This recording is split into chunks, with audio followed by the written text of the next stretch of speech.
بسم الله الرحمن الرحيم، وبه نستعين، وأصلي وأسلم على خير من هدى الخلق أجمعين، سيدنا محمد وعلى آله وصحبه وصحابته الكرام أجمعين، وعلى التابعين وتابعيهم بإحسان إلى يوم الدين. بسم الله الرحمن الرحيم مرة ثانية. الحمد لله الذي أنزل على عبده الكتاب ولم يجعل له عوجا، قيما لينذر بأسا شديدا من لدنه ويبشر المؤمنين الذين يعملون الصالحات أن لهم أجرا حسنا. أخواني المشاهدين في شبكة السلام الإعلامية، أحييكم، وهذه هي الحلقة السادسة في برنامج مع اللغة العربية. وأنا أشكر الله سبحانه وتعالى، وأشكر الإخوة الأعزاء في شبكة السلام إدارة وفنيين، وكما أشكركم مشاهدين الكرام وأنتم تتابعون هذه الحلقات التي تأتيكم أسبوعيا في مثل هذا الوقت. أسأل الله سبحانه وتعالى أن يجزينا فيها ويجزيكم على حسن المشاهدة والمشاركة والمتابعة خير الجزاء، إنه سميع مجيب وقادر على كل شيء. حلقة اليوم كما كنت أشرت في الحلقة الخامسة، اليوم يسرني أن أتحدث عن واحدة من الأشياء أو من البرامج التي قوت ورسخت أقدام اللغة العربية في إريتريا سابقا، منذ أن عرفت إريتريا إلى الوجود، وهي واحدة من الأشياء التي دعمت وأثبتت أركان وأعمدة اللغة العربية في إريتريا، إضافة لما ذكرناه من عوامل تاريخية وجغرافية. الآن نأتي إلى عوامل عملية، واحدة منها كانت خلاوة القرآن الكريم. والناس عادة يجمعون خلوة على خلاوي، ولغة المسألة دي غير صحيحة. الصحيح هو أن نقول خلوة وخلاوة، فتوى وفتاوى، وهكذا. ولذلك خلاوة القرآن الكريم في إريتريا كانت واحدة من الأعمدة التي رسخت للغة العربية في إريتريا. وحقيقة البحث عن الخلاوة في القرآن الكريم، أو الخلاوة عفوا في إريتريا الحبيبة، يعني البحث عنها في الأرشيف مسألة في غاية الصعوبة. يعني حتى لو كتبت على شيخنا جوجل وتقول خلاوة القرآن الكريم في إريتريا، حتى لو حددت ولو فتحت كده المجال، من الصعب جدا تلاقي ما تبغيه. وهذه واحدة من مشكلة إريتريا، لأنه إريتريا تعيش ظروف غير طبيعية منذ سنين طويلة، وجاءت الطغمة الحاكمة في البلد وزادت الطين بلة فقضت على ما كان فيه. ولذلك تعمدت للبحث، لأنه أن أتحدث عن خلاوة القرآن الكريم في إريتريا كواحدة من الركائز الأساسية لدعم وتثبيت اللغة العربية في إريتريا، كان لا بد لي أن أبحث. فاستخدمت الوسائل التي يستخدمها كثير من الإعلاميين، ولذلك واحدة من المصادر هي الاتصال بالناس. وبحمد الله وقوته وتوفيق من عنده اتصلت على مدى أيام من الأصدقاء والأحباب والمتابعين، ومكثت أشرح لهم الفكرة، حتى لأنه واحد تقول له كذا اذكر لنا الخلاوي اللي كانت في مدينتك. طبعا نحن مجتمع يتهيب من كل شيء يعني فلا بد أن تعمل تمهيد وتقول والله الفكرة كده هي وكذا وكذا، إلى أن يعني هم يعني الثقة ويثقوا في أخيكم العبد لله. وبحمد الله سبحانه وتعالى يعني تمكنت من أن أجمع عدد من الخلاوة في إريتريا لأكثر من 12 أو 13 مدينة. والله يعني أنا حمدت الله سبحانه وتعالى، وقلت الحمد لله يعني من يسعى يجد يعني. وفي البداية أنا لو بديت أشكر أسماء الذين أفادوني بأسماء الخلاوة في إريتريا، أخشى أن لا أنسى أحدا يعني ساعدني في ذكر أسماء الخلاوة والشيوخ. ولذلك أنا باسمكم جميعا أيها المشاهدون أتقدم إليهم، رجالا ونساء، أطفالا يعني شبابا عفوا وشيوخا، لهم جميعا جزيل الشكر. وإذا قلت جزاك الله خير فقد أبلغت في الثناء كما هو معروف في ديننا الحنيف. فأقول لهم جزاكم الله خيرا وإحسانا على ما تفضلتم به، لأنه ذلك من حسن أو من الوفاء الشيوخ الذين درستم بهم ولهم وفي خلاواهم. وبالتالي وأنا أتمنى أنه ما حنقدر نذكر كل شيخ ونترحم عليه، ولكن نسأل الله أنه يعني تعمهم الرحمة. وإن شاء الله كل من ساهم في ذكر شيخ من شيوخه أو سمع عنه، أسأل الله وأنت تسمع عزيز المشاهد أن تقول اللهم ارحم شيوخنا الأفاضل الذين علمونا هذا القرآن الكريم. وأنا ما حأبدأ من مدن معينة، لكن المدينة التي بدأت بها سأتحدث. يعني أنا حأذكر لكم عدد من المدن، وبعدين حاجي إلى كل مدينة وأذكر الشيوخ الذين تمكنا من رصد أسمائهم، ولهم جزيل الشكر، وإن شاء الله في ميزان حسناتهم. جزء منهم موجود على قيد الحياة، ولكن الجزء الأكبر توفي إلى رحمة مولاه. اللهم ارحمهم برحمتك التي وسعت كل شيء، وأجزهم خير الجزاء على ما قدموه لعبادك وأمتك من أمة محمد في عدد من المدن. وكما قلت يعني أول سأذكر أسماء المدن، بعد ذلك سآتي إلى مدينة وأذكر الخلوة الفلانية، خلوة الشيخ، وهكذا.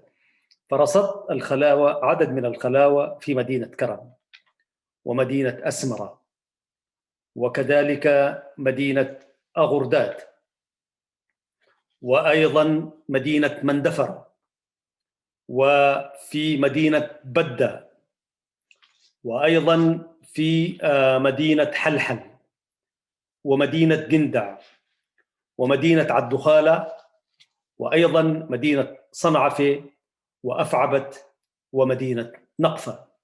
بحمد الله سبحانه وتعالى تقريبا 13 مدينة أو 12 مدينة تمكنت بحمد الله سبحانه وتعالى أن نرصدها رصدا حسب ما أفادوني الإخوة والأخوات، فلهم جزيل الشكر. وعادة الخلوة كانت تسمى باسم الشيخ، فتقول خلوة الشيخ وتقيف على اسمه فقط، وأحيانا يجيب اسم والده. وقبل هذا وذاك دعوني في البدء يعني نتحدث شوية ونقرأ مما رصدناه وأعددناه عن فضل القرآن الكريم في البدء. القرآن الكريم عزيز المشاهد هو الكتاب الذي أنزله الله سبحانه وتعالى على نبيه وسيدنا محمد صلى الله عليه وسلم، أنزله هداية ورحمة للناس جميعا، وهو كتاب الله الخالد وحجته البالغة، وهو باق إلى أن تفنى الحياة على الأرض. وفيه أنزل الله عز وجل شريعته وحكمه التام الكامل ليتخذه الناس شرعة ومنهاجا للحياة. وهو معجزة نبينا محمد صلى الله عليه وسلم التي عجز الجن والإنس جميعا على أن يأتوا بمثله بعد أن تحداهم الله بذلك. فقال سبحانه وتعالى: قل لئن اجتمعت الإنس والجن على أن يأتوا بمثل هذا القرآن لا يأتون بمثله ولو كان بعضهم لبعض ظهيرا. هذا تحدي إلهي عظيم. انظر إلى الإنسان الذي ملك أشياء وأشياء واخترع وبرع في التكنولوجيا والاكتشافات حتى اليوم.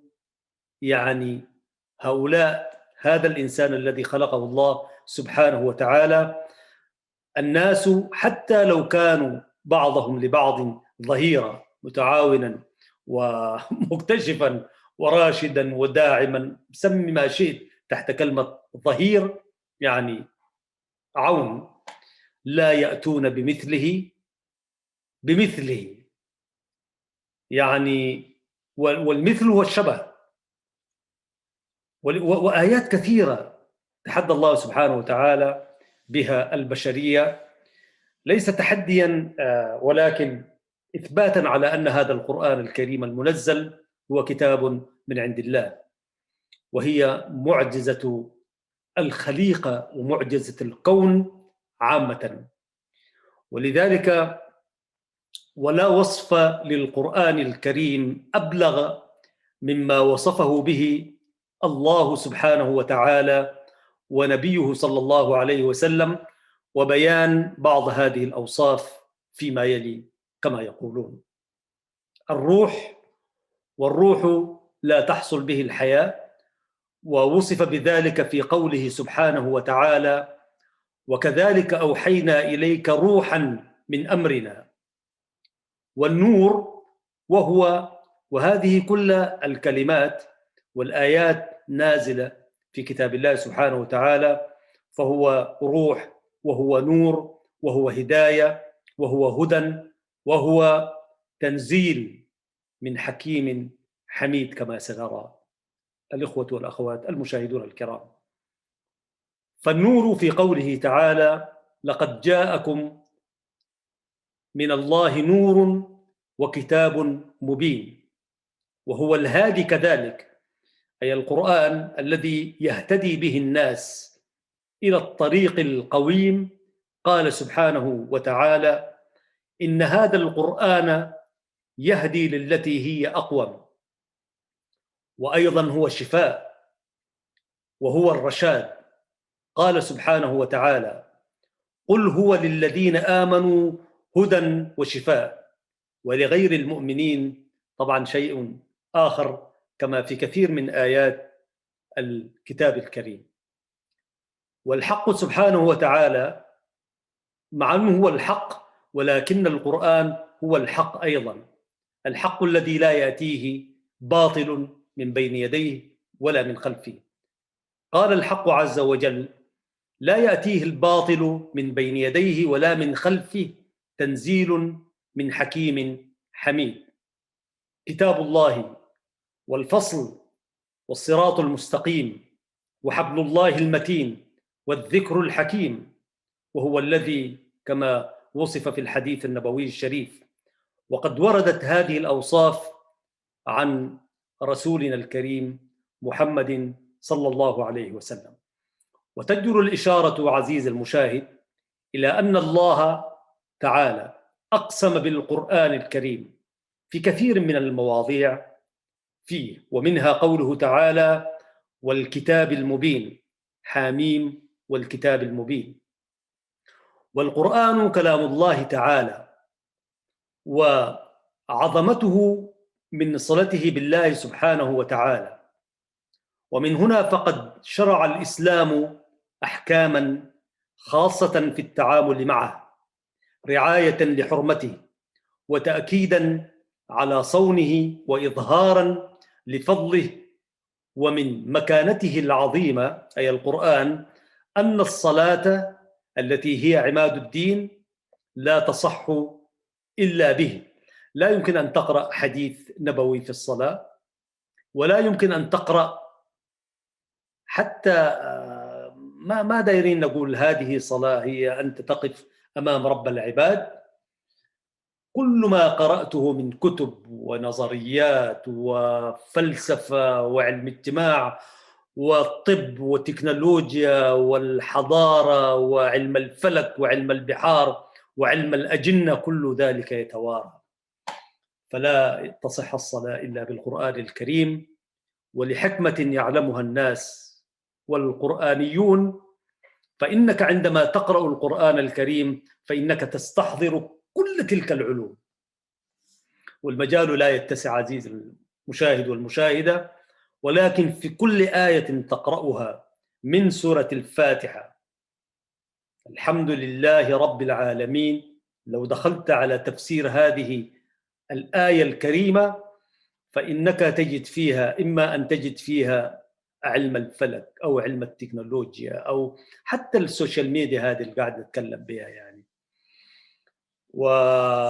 ويمكن نجي في يوم من الأيام نتحدث إنه الآيات التي وردت فيها النظريات الإعلامية في وهي نازلة في بدايات، يعني ليس لما أنزلت على نبينا محمد صلى الله عليه وسلم، ولكن لما أنزلت منذ الأزل يعني.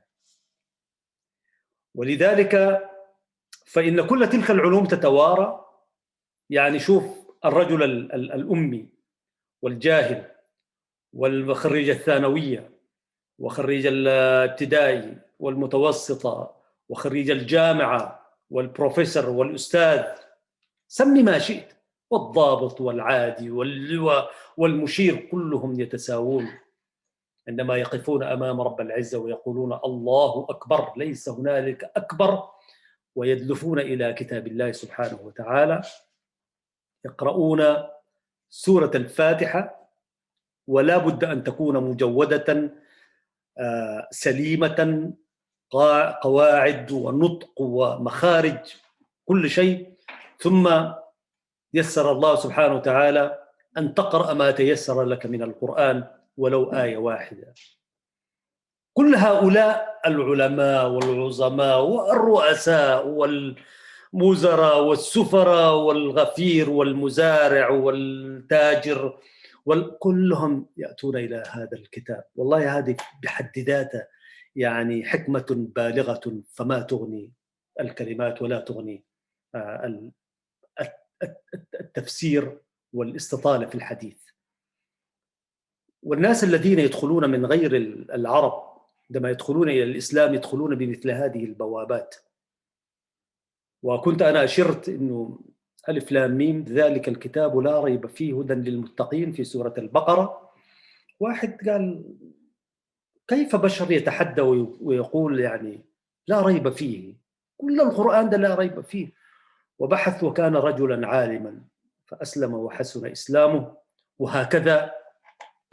فهذه النوافذ يدخلون من خلالها إلى حظيرة الإسلام وإلى روح الإسلام وإلى أمان الإسلام من غير المسلمين، ثم يصبح بعد ذلك هم مسلمون. يعني شوف الحكمة في أنه يعني أن تشهد بروحك أن لا إله إلا الله وأن محمد رسول الله، وتعرف بهذه العبارات البالغة القليلة الحروف، ولكنها تعني كل هذا الكون، كل هذه الحياة التي نعيشها. أشهد أن لا إله إلا الله وأن محمدا رسول الله. كم المفردات أنا هسي ما أقدر نعدها، لكن بهذه الآيات أنت تدخل إلى حظيرة الأمان وإلى بيت الأمن والأمان، وتعمل بعد ذلك تلتزم، أعمل ولا تعمل، كما قال شيخنا الفاضل المرحوم الشيخ متولي الشعراوي، كان يقول إن الإسلام قائم على عبارتين: أفعل ولا تفعل. وهكذا تستقيم الحياة، أن تكون إنسانا تعيش لدنياك ثم لآخرتك، وذلك هو الربح الكبير. والقرآن الكريم كذلك عزيز المشاهد هو الفرقان، وهو الكتاب، وهو كذلك الذكر، وهو كذلك كما قال سبحانه وتعالى: وإنه لذكر لك ولقومك وسوف تسألون. وقال عز وجل في كتابه العزيز: إن الذين يتلون كتاب الله وأقاموا الصلاة وأنفقوا مما رزقناهم سرا وعلانية يرجون تجارة لن تبور. ولذلك هذا القرآن الكريم يعني كلما قرأته كلما وجدت فيه يعني حكمة قيمة يعني. وما دايرين نخش فيه، أنا يعني لست مفسرا، ولكن نحن نمهد لهذه الحلقة بالحديث عن فضل القرآن الكريم.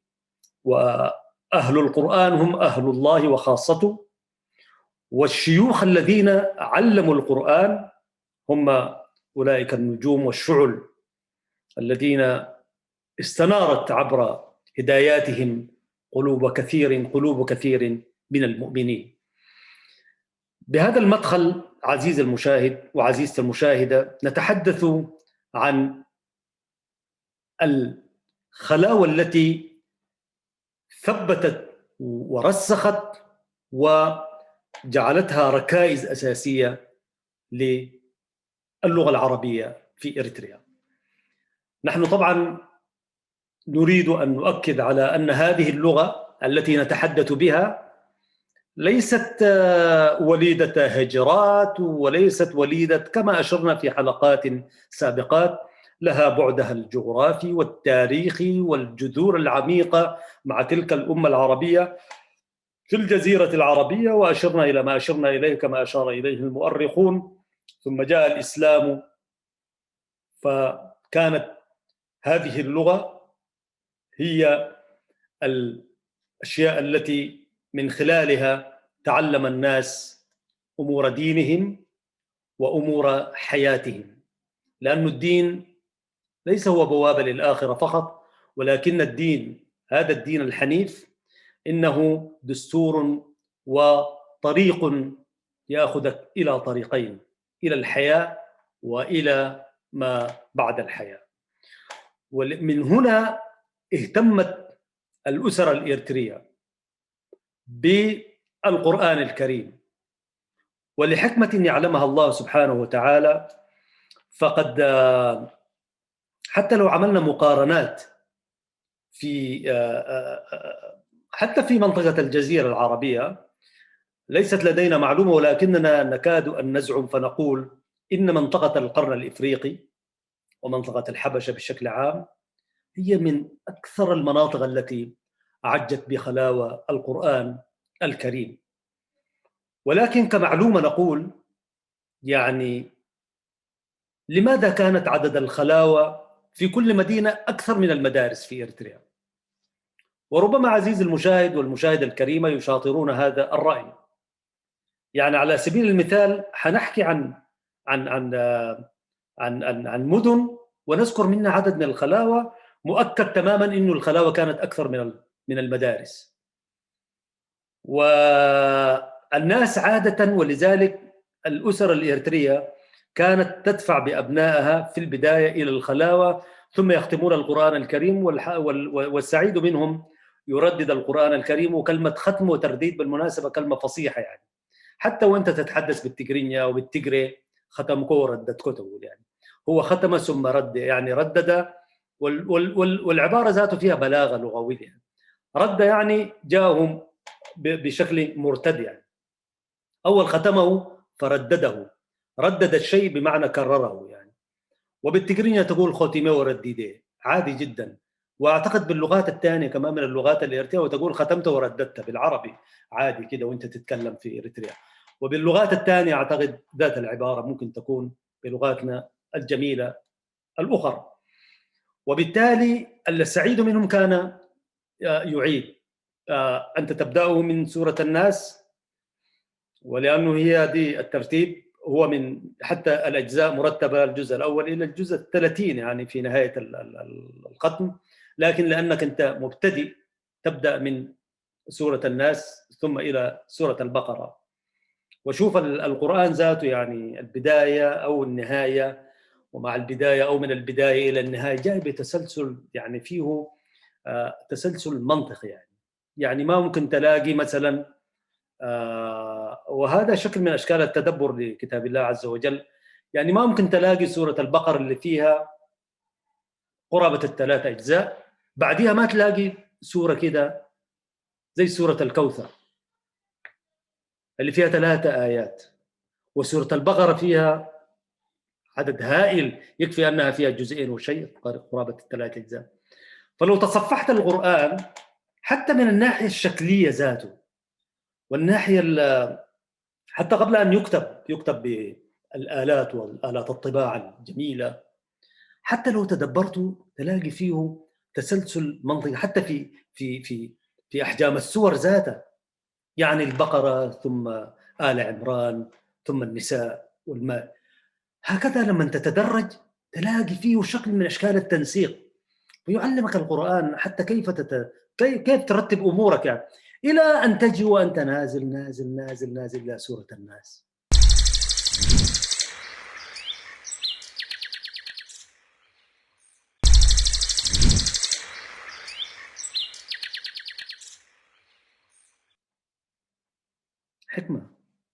حكمة بالغة. ولذلك كانت الأسر تدفع بأبنائها إلى الخلاوة في البدء، ثم يختمون ويرددون أحيانا، وفي الغالب يرددون ثم يدفعون إلى المدارس دفعا. بعد كده هو الأب والأم مطمئنين على أن هذا الرجل وهذه البنت يعني وهذا الطفل هو في أمن وأمان. وعشان كده اللغة العربية كانت راسخة وكانت ثابتة. طبعا الخلاوة التي سنذكرها وربما لا نتمكن في هذه الحلقة عزيزي المشاهد، ولكن حتى لو ما ذكرناها كلها لكن سنذكر شيئا منها مع شيء من التعليق، لأنه يعني لا نأتي نحن نقول خلوة فلان وخلوة فلان وخلوة فلان، وقد يطول الحديث ونحن نتحدث عن الخلاوة، لأنه لا بد من ذكر أشياء في فضل هذا القرآن وفي فضل الناس الذين كانوا والشيوخ الأجلاء الذين تولوا وانبروا وتفرغوا إلى كتاب الله عز وجل، وكانوا كلهم ناس يعني سبحان الله يشع من وجوههم النور وتشع من أرواحهم بالله سبحان الله. شوف الشيخ الفلاني مثلا، تخيل أن تذكر في الخلوة التي كنت فيها، يعني سبحان الله هذا القرآن فيه زي ما قال الله سبحانه وتعالى ولقد يسرنا القرآن للذكر فهل من مدكر.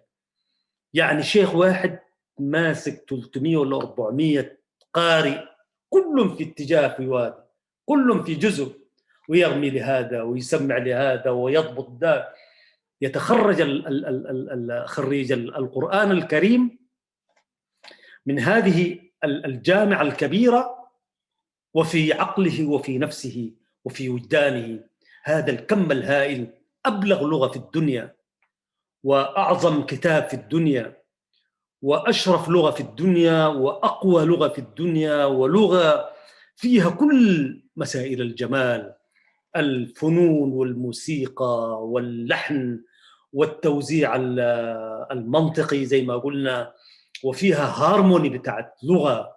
يعني أنا وأنا أتدبر كتاب الله عز وجل لقيت أنه حرف النون ده أكثر حرف مذكور في القرآن الكريم، يعني كل نهاية الآيات في الغالب تجدها مختومة بالنون. لو أخذنا أي سورة من سور القرآن الكريم، يعني مثلا نون والقلم وما يسطرون ما أنت بنعمة ربك بمجنون، شوف هركزوا على النون.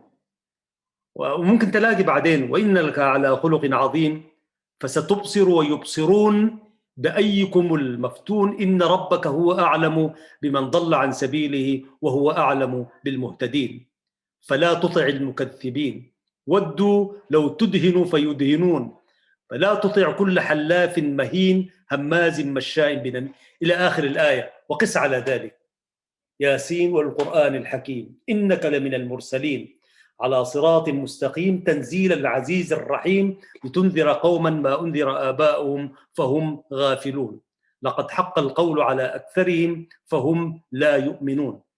خذ أي سورة حتلاقي حرف النون بارز لحكمة، وهذا يفسروه العلماء والمتخصصون في كتابه عز وجل.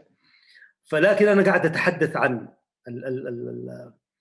الجمال اللغوي الموجود في القرآن الكريم، وهذا ليس مجال لكنني أشير إشارة عابرة.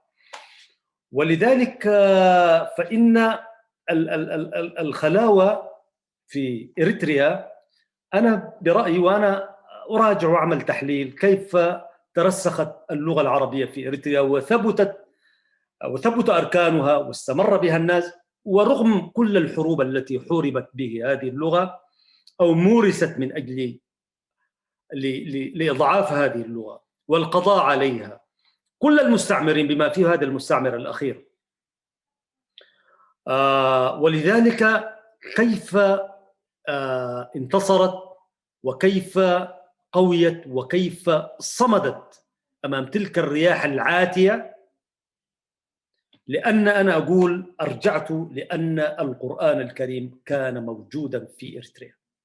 هذه الخلاوة ومعها المعاهد، سنتحدث بعد ذلك في الحلقة القادمة إن شاء الله أو بعدها عن المعاهد. وأنا أقول هذين الركنين الأساسيين، الباقي كله هو عوامل أخرى، يعني التجار والمعلمين ويعني المدارس وكذا، لكن أنا أعزو بالإضافة إلى الأشياء التي ذكرناها، التاريخ والجغرافيا والامتداد وما إلى ذلك، لكن لوجود القرآن الكريم والخلاوة، عدد هائل من الخلاوة معها المعاهد التي تطورت، هاتان أو هذين الركنين الأساسيين القويين هما اللذان رسخا لهذه اللغة، وظلت هذه اللغة شامخة ناطقة قائمة ولو كره الكارهون. وبالتالي نتقدم أول يعني بكل عبارات الشكر والامتنان لأولئك الشيوخ الذين كانوا وعلموا الناس. ومن هنا أدعو كل مشاهد وكل مستمع كريم أن يترحم في هذه اللحظة وفي اللحظات القادمات، وأنت تصلي وتقول اللهم ارحم شيخي الكبير، اللهم ارحم من علمني هذا القرآن الكريم. والله القرآن الكريم هذه اللغة لا تعرفها إلا إذا تعلمت القرآن الكريم. والذين لم يتعلموا، ليه مثلا الخواجات هسي مثلا، يعني في ناس مبرزين أو غير العرب، خلينا نسمي غير العرب، خواجات دي زادة شوية عشان ما تدخلنا في العناية، غير العرب الأعاجم، ليه ما يعرفوا اللغة كثير على الرغم أنهم يبذلوا مجهود وكذا؟ لأنه لم يقرأوا، لم يتعلموا القرآن الكريم. وحكمة الله سبحانه وتعالى في تعلم القرآن الكريم لا بد أن تتعلمها على شيخ، ولا بد أن تجلس تكتب على اللوح، تكتب على طبعا هذه تطورت، بقت كراسات وبقت هنا، ويقول لك واحد ختمته يمسك القرآن الكريم ويقراه لحنه وكذا بتاعه وهو لاحن ويقول لك أنا ختمت. لكن القرآن الكريم لابد أن تجلس أمام شيخ وتكتب على اللوح وتسمع وتعرض وتمشي تغسل وهكذا. بالله شوفوا النغمة الجميلة هذه. القرآن ذاته يعلمك النظام، يعني الخلوة تعلمك النظام. كيف؟ أولا عندك لوح واحد معك، ما بتاخذ لوح زول آخر، ده قد تكون عادية، لكن لوحك ده عنده محل معين يوضع فيه. حتى لو انت مثلا بتاخده كده وانت مستعجل على الطفل بتاع، لكن لا يمكن وانت تقرا يعني اعلن الشيخ الجليل نهايه اليوم ممكن ترميه كده وتمشي، لازم تمشي تاخده هناك. وكانت الالواح في زماننا يا جماعه ما بعيد يعني قريب يعني، فكانت توضع بشكل جميل، والله كان تخط كده كمان. والحكمه ثم وعندما تاتي الى الخلوه 300 150 لوح 100 بتاع، انت تعرف اين لوحك فتنتزع انتزاعا كده بكل سهوله. بالله تخيل لو ما في نظام في الخلوه، انت داخل ده تاخذ لوحك ومرات تدخل في وقت واحد، يعني حتى لو دخلت 10 15 مثلا، لانك انت بتمشي من الحله تمشي مع بعض يعني. فتخيل لو ما في نظام، اول ما تدخل الخلوه ينضبط سلوكك.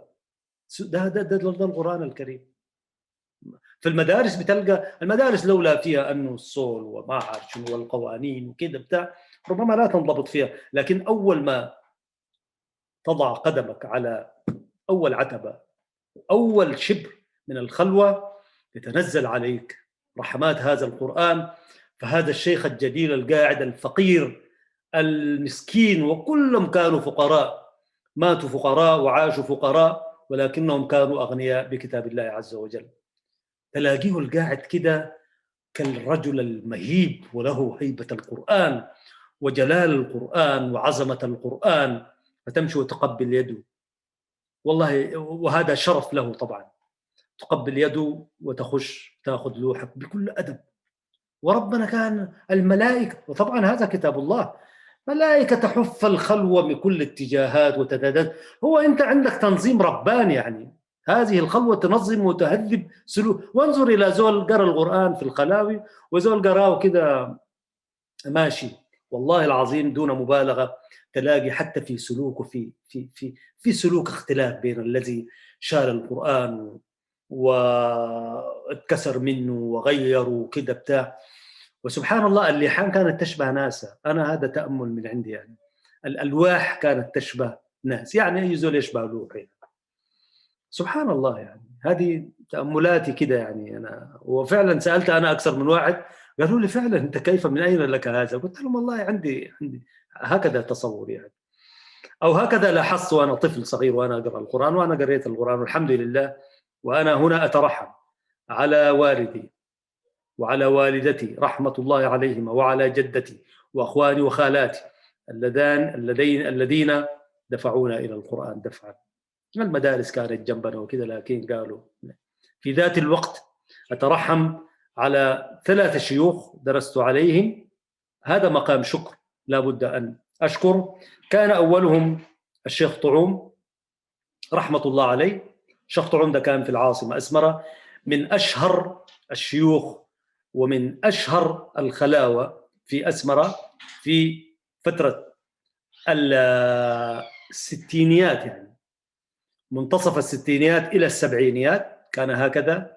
في جزا برهانو الشيخ طعوم له الرحمة والمغفرة كان أول واحد أنا دفعت إليه دفعا، وطفل صغير يمكن عمري 2 سنين تقريبا يعني. ثم الشيخ كان الشيخ، وأنا أشكر من أهدى إلي اسمه، الشيخ شيخ عثمان. شيخ عثمان ده كان في مدينة أغرداد، الذي أخذ الخلوة اللي كان فيها الشيخ شمسان، وهو كان شمسان ده رحمة الله كان يمنيا في حل السودان، وأنا لكن درست على الشيخ عثمان لفترة معينة، ثم انتقلت إلى حوش سيدي مع الشيخ سيدنا خليل إبراهيم، ربنا يديه الصحة والعافية. هؤلاء الشيوخ الثلاث أنا درست عليهم، وأستطيع أن أقول إنه أنا عرفت القرآن وختمت القرآن ورددت القرآن الكريم مع سيدنا خليل، ربنا يديه الصحة والعافية. لهؤلاء الشيوخ كل التجل والتقدير والاحترام الكبير. بدورك عزيزي المشاهد وعزيزتي المشاهدة ترحم على شيوخك، وشيوخك إذا موجودين تواصل معهم وقدم لهم ما تستطيع من السلام ومن ما أفاض الله بك عليه أو من الله بك، يعني قدم شيء، لأنه في تقديمك شيء والله السلام برضو فيه أجر، وتفقدهم فيه أجر، وإذا استطعت قدم ما تستطيع. لأن شوف الناس، الإنسان ده بيعيش في الدنيا دي يعمل ما يعمل، تجارة وما بعرف شنو، وعلوم ورتب ووزارة وحكومة ورئاسة بتاع، لكن أنت عندما تأتي إلى هذه الدنيا أولا استمعت إلى القرآن باعتبارك أن نشأت في بيت مسلم أول أنت هكذا، وعندما تخرج من هذه الدنيا الفانية أي مهما كان وضعك ومهما كان مقامك ومهما كنت، تحتاج إلى من يقرأ عليك القرآن الكريم ويلقنك، وتحتاج إلى من يعني يقرأ القرآن في راسك وانت، هذا آخر ما تحتاج له من الدنيا. وبعدين في الناس دي كلها ماشية يعني، ولذلك أنت بحوجة إلى هذا القرآن الكريم في آخر لحظاتك. سيبك من الدنيا، أول بالدنيا إذا ما شغال بالقرآن الكريم ألحق نفسك عزيزي المشاهد وعزيزتي المشاهدة، ولا نزكي أحدا على الناس، ولكن كن قرآنيا لتعيش في كنف القرآن، ثم لتكون نهايتك برضو نهايات قرآنية. فبرضو أنت تحتاج إلى من يقرأ لك شيئا من القرآن. وطالما هكذا يعني إذن أنت تمتن، أنت يعني تمد يد الشكر والتقدير وصوت يعني التجل والإكبار لأولئك الشيوخ الذين علموك هذا القرآن. ودائما أنا بقول كل اللغات يمكن تعلمها حتى في الكبر إلا هذه اللغة العربية دي مرتبطة بالقرآن الكريم ارتباطا مباشرا، أن تمشي الخلوة وتمسح باللوح والدوات والبتاع والصمغ وتكتب وتعرض، هكذا تنشأ فيك هذه اللغة، تورث حبة حبة، بذرة بذرة، وشتلة شتلة، إلى أن تكون حديث القرآن، لغتك القرآن، وهكذا. المشاهد الكريم، أنا أعتقد أنه حتى لا يطول الحديث، لكن نعدكم إن شاء الله في الحلقة القادمة أن نقرأ أسماء الشيوخ، لأنه الكلام كان لابد أن نمهد بفضل القرآن وأهمية القرآن، وعشان ما نتحدث عن الخلاوة التي كانت في إريتريا التي استطعنا، وبحمد الله سبحانه وتعالى كم هائل من الخلاوة، وإن شاء الله نشنف بها أسماع المشاهدين. ولذلك أنا يعني تعمدت أن أعمل حلقة عن الخلاوة التي رسخت للغة العربية في إريتريا، خلاوة القرآن الكريم، وبعدين جزء منه كبير تطور إلى معهد. لكن كمعلومة نقول إنه في كل مدينة كان عدد الخلاوة أكثر من المدارس، أجمع كل هذا. وبعدين إريتريا ذاته حتى لفترة السبعينات والثمانينات، قل في السبعينات كده، ال 91 دي إريتريا تعيش حالة استثنائية. لكن في الفترات التي كانت من الأربعينات وحتى نهاية الاستعمار الإثيوبي، يعني عدد المدن، في مدن ما كان فيها المراحل الأساسية ذات، اللي هي الابتدائي والمتوسطة والثانوي، ما كان. يعني على سبيل المثال في مدينة أغرداد ما كانت ثانوية، يكمل الناس الإعدادي ثم يذهبون إلى مدينة كرم لإكمال المرحلة الثانوية. فقس حتى لو زعمنا أنه في كثير من المدن كانت الثانويات وما كانت موجودة، لكن عدد المدارس، عدد الخلاوة بتاعت القرآن الكريم في كل مدينة، يعني ربما نحن لو عملنا استبيان، يعني ربما نعمل حلقات ولا يعني ما نكون ذكرنا الخلاوة اللي كانت موجودة. وخير ذلك ستستمعون إلى عدد من الخلاوة التي كانت موجودة في إريتريا. بالتالي الخلاوة كانت أكثر من المدارس، هذا ما رسخ وثبت للغة العربية في إريتريا. وأنا أذكر حديث للبروفيسور عبد الله الطيب، ذلك الرجل القرآني المفكر الشاعر، رجل طبعا نسأل الله سبحانه وتعالى أن يجزيه خير الجزاء على ما قدم من اهتمام ونشر للقرآن الكريم عبر إذاعة أم درمان، وجلساته وحلقاته وندواته وورش عمله التي كان يعقدها في كثير من بلاد العالم.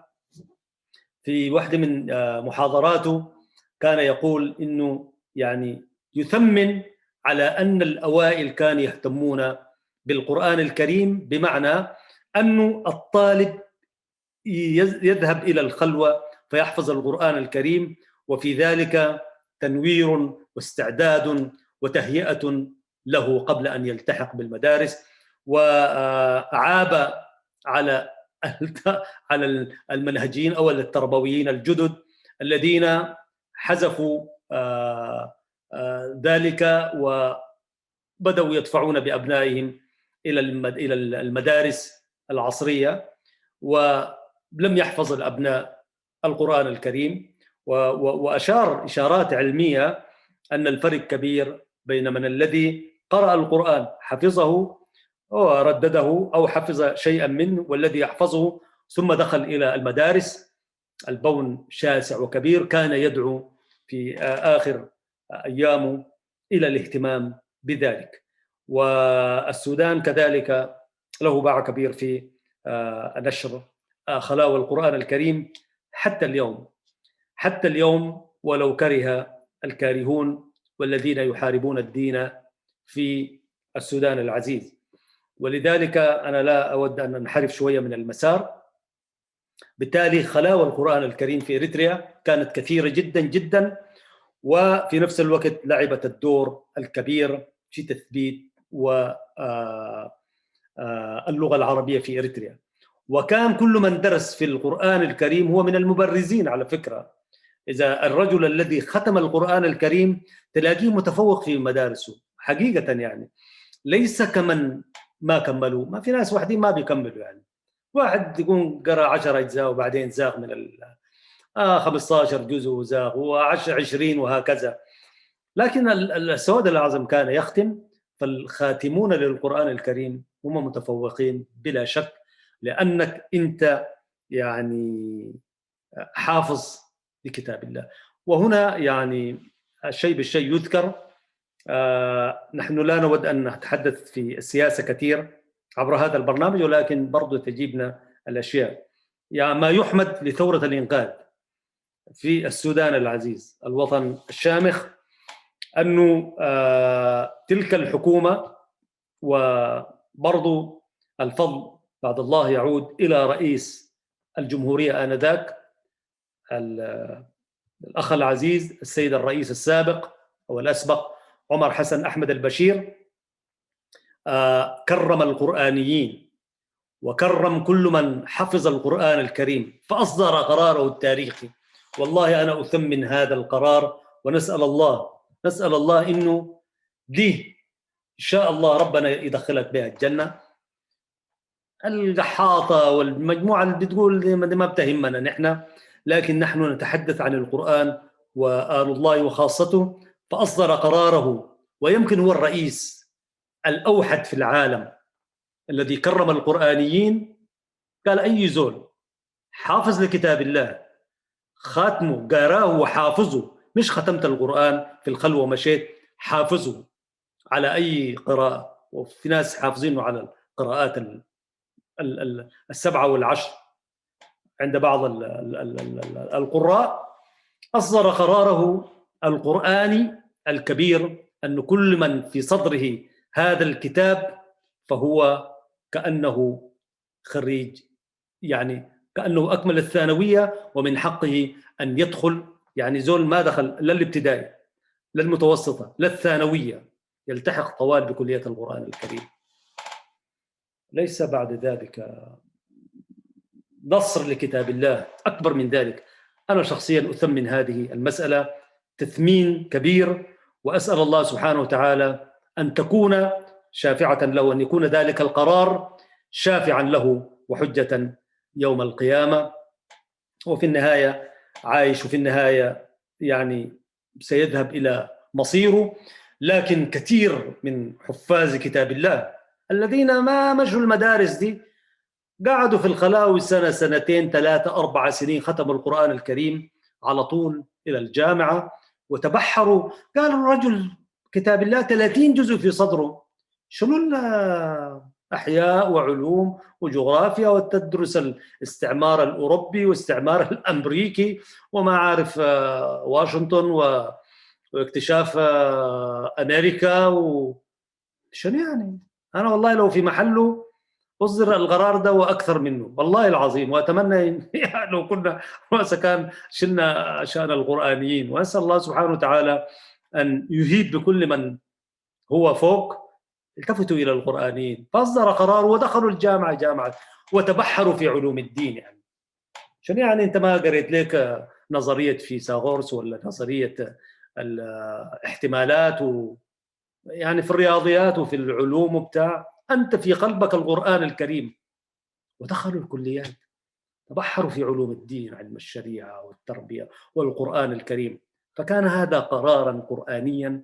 والله نحن باسم هذا البرنامج نحييه على ذلك القرار، ونحيي كل من دعم ذلك القرار، وأسأل الله سبحانه وتعالى أن يجزيه على ذلك خير الجزاء. أما فضل القرآن وقراءته ومداولته شيء يعني كبير جدا جدا. كان الحديث مشاهد الكريم إنه الخلاوة في إريتريا ثبتت ورسخت للغة العربية، أو أن تظل اللغة العربية قائمة أبد الدهر، وستظل كذلك طالما في صدور المؤمنين هذا القرآن الكريم وكتاب الله الذي لا يأتيه الباطل من بين يديه ولا من خلفه. قال سبحانه وتعالى: كتاب أنزلناه إليك مبارك ليدبروا آياته وليتذكر أولو الألباب. نحن نحمد الله سبحانه وتعالى أن أعطانا هذه اللغة عبر هذا القرآن الكريم، ولا نأسف على أننا لا نعرف كثيرا من لغات الدنيا، ولكن هذه لغة ربانية ولغة دنيوية ولغة أخروية، لذلك نعمد مع اللغة العربية. عزيزي المشاهد وعزيزتي المشاهدة، في الحلقة القادمة بإذن الله، في الحلقة السابعة من هذا البرنامج، سندلف إلى أسماء الشيوخ والخلاوة التي كانت في إريتريا وأثبتت دعائمها، وذلك توثيقا وعرفانا وتأكيدا على أن اللغة العربية في إريتريا كانت وستظل قائمة رغم كل الحروب التي توجه إليها والسنان التي تصوب نحوها من كل الاتجاهات من حيث نعلم أو لا نعلم.